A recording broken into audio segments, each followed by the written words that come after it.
All right, here's the question.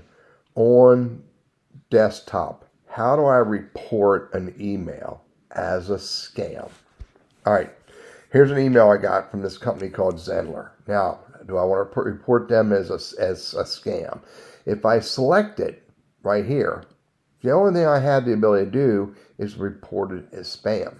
Under the three dots, that's all I have is report as spam right there. But if I open the message, now what I have on the three dots here is I have the ability to report it as spam or report it as phishing, which is a much stronger alert or a much stronger report. If I report as spam, then it's just going to mark it as spam right there.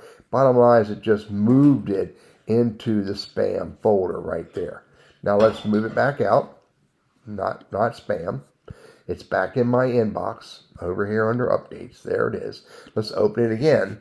Now if I report it as phishing right here, then I have more options. Phishing is a form of fraud in which a message sender attempts to trick the recipient into divulging information. If you believe this message is a phishing attack, you can report it to our abuse team and help us thwart the attack.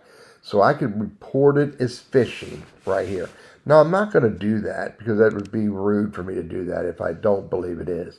But that's how you would report it as phishing, again, which is a much more severe report than reporting spam.